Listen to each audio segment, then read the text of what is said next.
Welcome back to Ephemeral Eyes. We heed the call to learn from the past and confront the horrors of the Holocaust, a stark reminder of the consequences of unchecked hate. But be warned, dear viewer, this journey is not for the faint of heart. Delving into this darkness, I confronted a depravity I never imagined. It took a toll. My dreams haunted, my empathy stretched to those I'd once dismissed. This story is my revenge against the shadows of the past, the least I can do to honor the victims. Now, join Holocaust survivor Aleksy Nowak as he uncovers the chilling secrets of his past, from the ashes of the Chelmno extermination camp to the crumbling walls of an asylum. This is a descent into a world where nightmares come alive, a testament to the enduring human spirit, and a warning that the monsters we create may one day return to haunt us. The crematorium's smoke choked the air, its acrid scent a brand on my memory. Just a boy then, trapped in the hell of Chelmno. But not every hell was equal. Nowak pauses, his eyes clouding with a memory far worse than any monster. The guards, they weren't just hollow-eyed puppets of the regime. They were worse. They reveled in our suffering, their laughter echoing through the barracks like the cries of the damned. Nowak's voice hardens, his words edged with a bitterness that time has not dulled. The Wolf, they called him. A hulking brute of a man with a cruel glint in his eyes and a sadistic smirk perpetually etched on his face. He seemed to derive pleasure from our misery, his laughter echoing through the barracks like the cries of the damned. I can still see him, pacing the camp with his hunting rifle slung over his shoulder, his gaze sweeping across the huddled masses, searching for his next victim. The Wolf, whose real name remains a chilling mystery, embodied the darkest aspects of the Nazi regime. He was a predator who reveled in the power he wielded over the prisoners, his cruelty a constant reminder of their vulnerability. A misplaced glance, a stumble, a cough that lasted too long.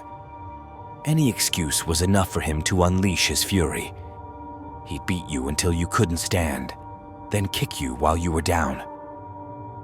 He'd take pleasure in the smallest acts of humiliation, forcing us to sing songs while he urinated on our feet, making us dance for his amusement as our stomachs growled with hunger. The prisoners lived in a state of constant dehumanization, their spirits crushed by the relentless onslaught of cruelty. We were so beaten down, so broken, that the whispers of monsters in the night almost offered a perverse comfort. They were a terror we could share, a common enemy that united us in our misery. The prisoners clung to stories, their imaginations conjuring up horrors far less tangible than the cruelty inflicted upon them by the guards. We huddled together in the dark, sharing scraps of bread and whispers of hope. But the stories, they were different. They spoke of creatures, predators, lurking in the shadows of the camp. The guards seemed to know more. Sometimes they would leave their posts, and a nightmarish silence settled over the camp.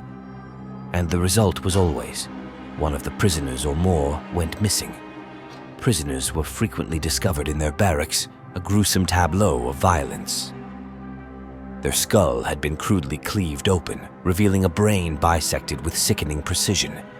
It was as if some unseen predator had sought a prize hidden within the depths of their mind.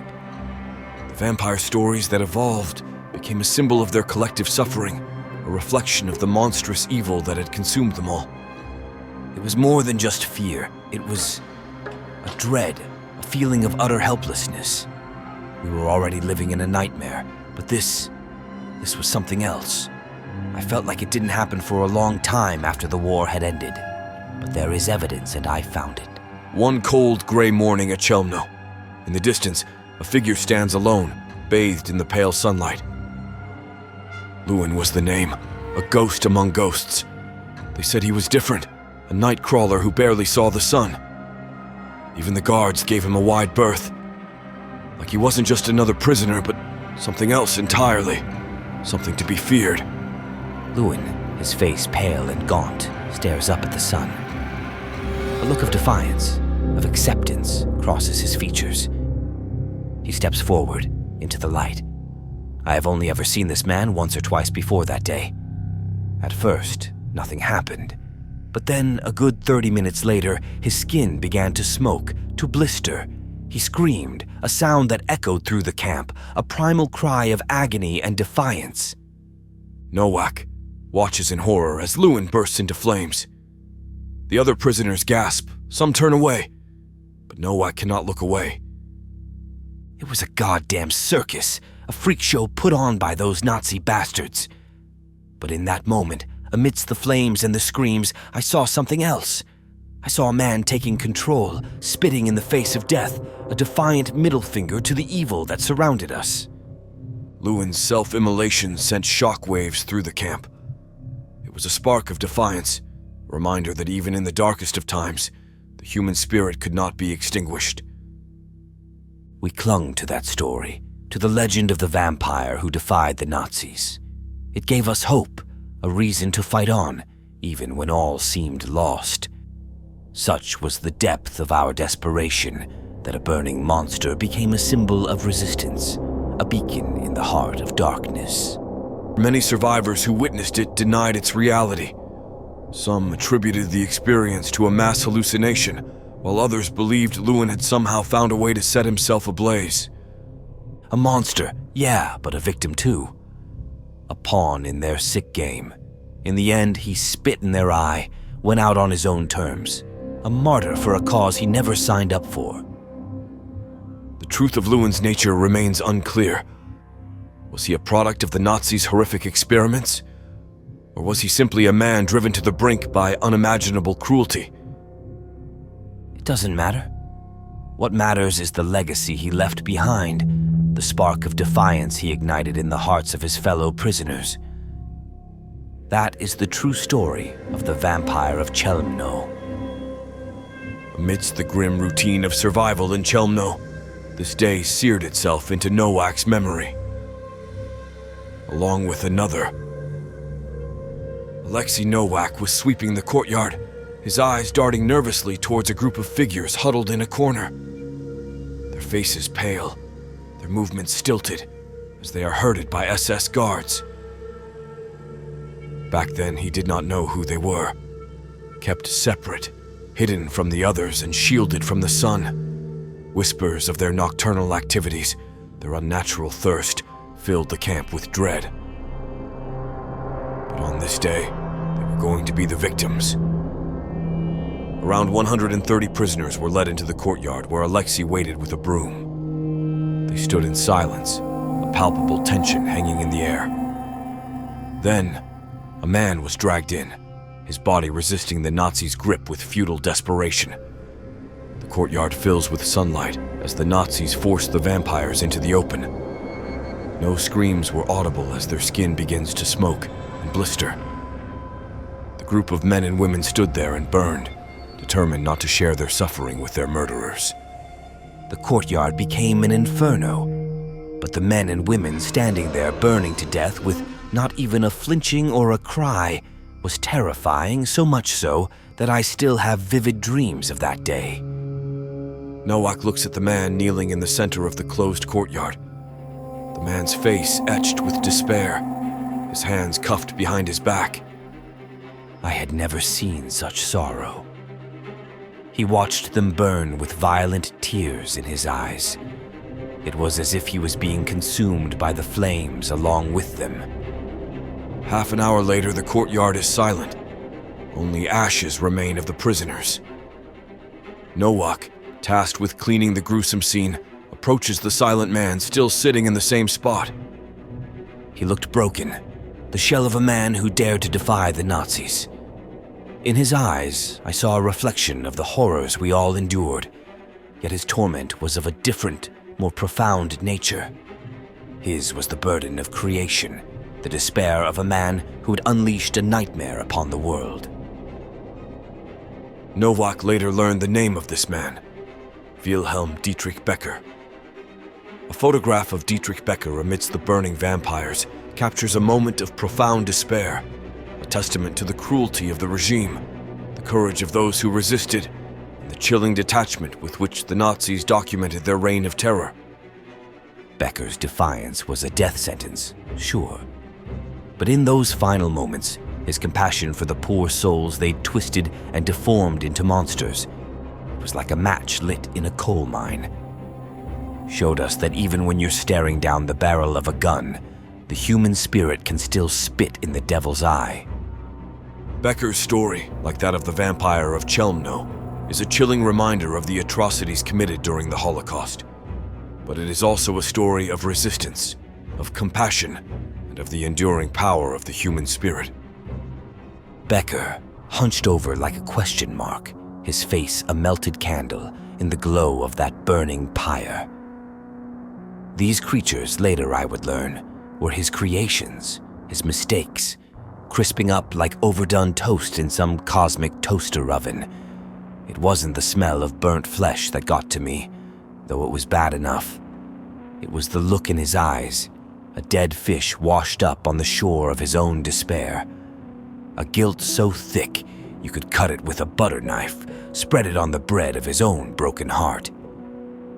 The whole damn thing stunk of lies and cover-ups. Becker was a rat in a maze, too smart to just be following orders. Years later, I found myself knocking on the door of some shady art dealer, a guy who knew the back alleys of history better than any museum curator. Turns out he had a little something tucked away in his collection of Nazi trash, a diary worn and smelling of old leather and bad decisions. Becker's diary, a confession scrawled in the margins of hell. The diary belonged to Helmut Becker. Its pages revealed a chilling account of his unwilling descent into the abyss of Nazi experimentation, the creation of the so-called Angels of Death. Initially, Becker believed he was working towards enhancing soldiers' health and endurance, but the chilling reality was far more sinister. Becker was frequently visited, sometimes even supervised, by a man named Josef Mengele. His cold-heartedness in the face of human experimentation sent shivers down Becker's spine. Mengele's dead eyes only sparkled in the presence of fear and torment, driving the experiments towards a darker, more efficient form that left Becker deeply unsettled. As the truth dawned on him, Becker attempted to protest, but subtle threats against his family's lives silenced him. He was trapped, forced to continue his work until he witnessed the horrifying depths of Mengele's depravity. The sight of Mengele brainwashing one of Becker's subjects, twisting their mind into a tool of blind obedience, shattered any remaining illusions. The prisoners with split heads, the burning bodies. They were all connected to this clandestine facility. Becker's creation, Stimulant X9, had transformed men into emotionless shells, capable of horrific acts without remorse. His notes became a chaotic blend of scientific jargon and self-loathing, each page a testament to his growing horror. He realized the monstrous reality. These beings would eventually regain their conscience, only to be tormented by the memories of their cold, nightmarish deeds.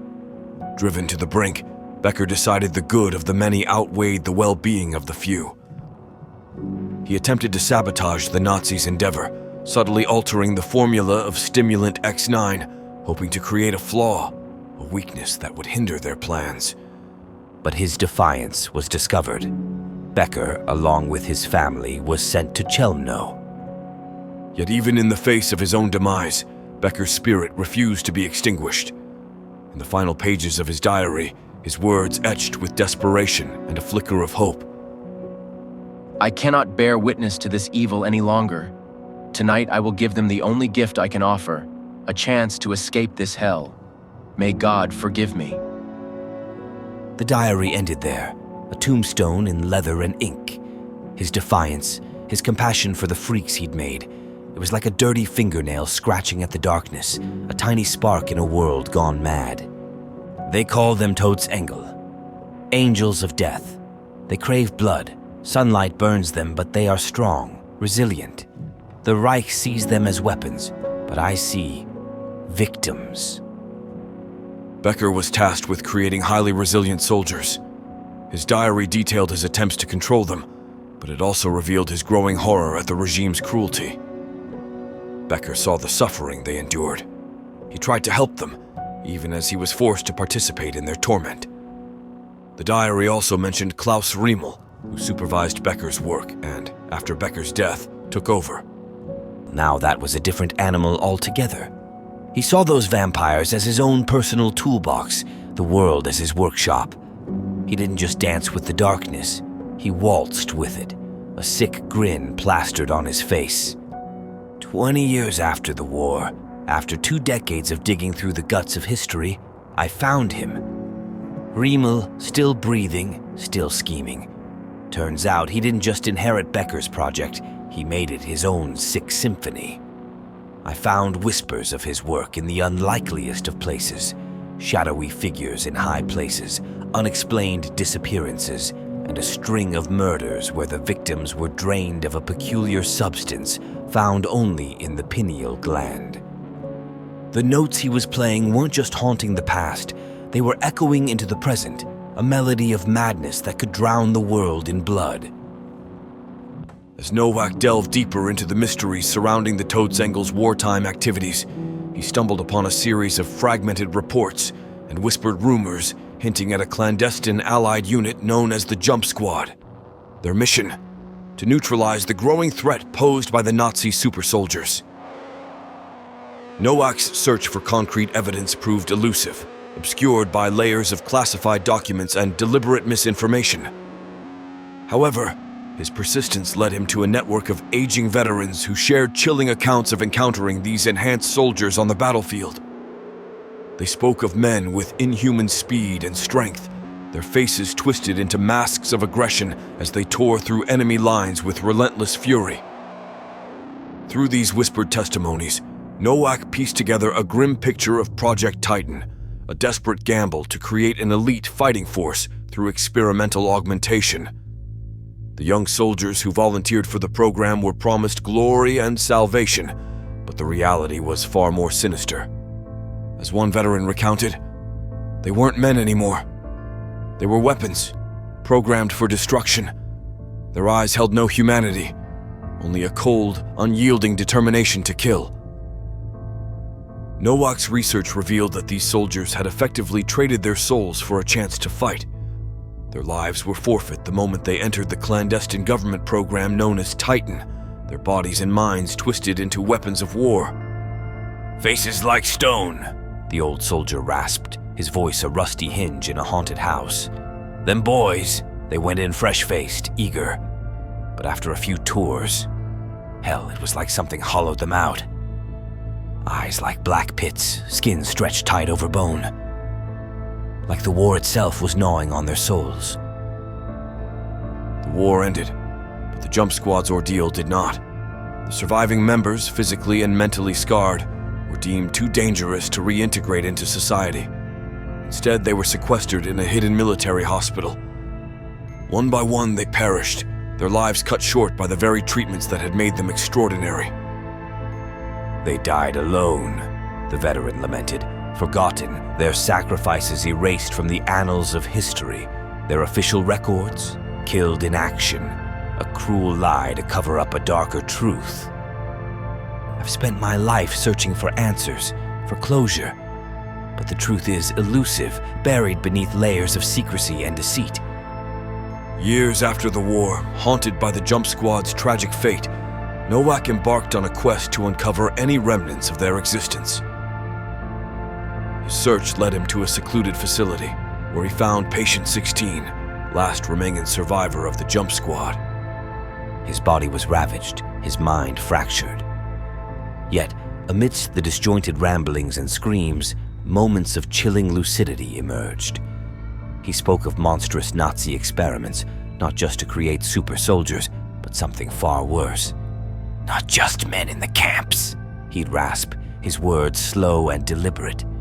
"Needles and cages, tiny things, big plans, sick minds." The staff dismissed his words, but I saw the terror in his eyes.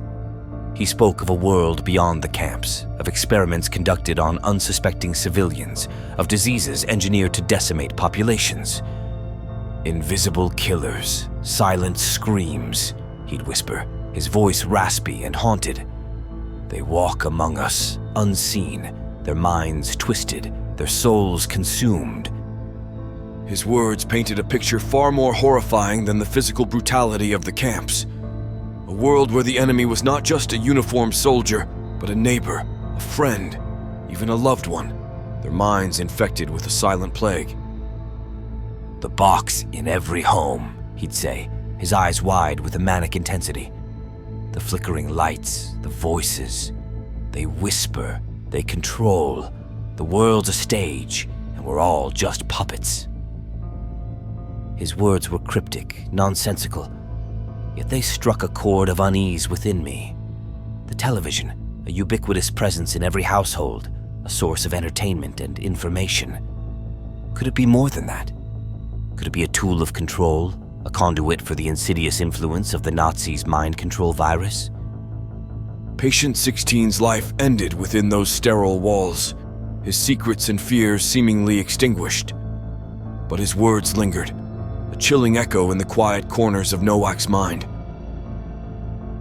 I couldn't shake the feeling that he was onto something, that the horrors of the past had seeped into the present, shaping our reality in ways we couldn't comprehend. The air hung heavy, thick with the stench of disinfectant and stale dreams. Patient 16's grip on my arm was like a vice, his eyes burning into mine.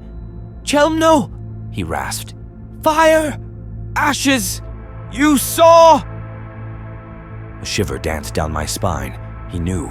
Before I could react, he lunged, the orderlies restraining him. As they dragged him away, he whispered, "Becker lied," then fell silent. Back in my apartment, those words echoed. I reread Becker's diary, a passage now chillingly clear. "Subject 0 exhibits all hallmarks. Hunger, insatiable. Light burns. Yet a flicker. Defiance? Humanity? Hope in this abyss?" Subject 0. Becker himself. The dates matched. He'd become one of them, and if he survived Chelmno, the war might be over, but the true monsters, born from the ashes of Nazi evil, might walk among us. Their insidious control, a legacy of the mind control virus, could be shaping our world, our thoughts, our very desires. The television, once a source of comfort and entertainment, now seemed a sinister presence, its flickering lights casting long shadows on the wall. I looked around at the world consumed by screens, by endless streams of information and entertainment, the constant barrage of advertisements, the carefully crafted narratives, the subtle manipulation of emotions. Was this the true legacy of the Nazis' twisted experiments? Had they succeeded in creating a world where the masses were easily swayed, their minds controlled by unseen forces? The chilling truth dawned on me. The war might be over, but the fight for the human spirit had just begun. The monsters may have changed their form, but their insidious influence lingered, a constant threat to our freedom and autonomy. Thank you for listening to the story of Aleksy Nowak. Let me know if you want me to continue this story. Don't ever lose hope, friend. There are more loving people in the world than monsters. I'm sure of that. And it is our responsibility to never let this happen again.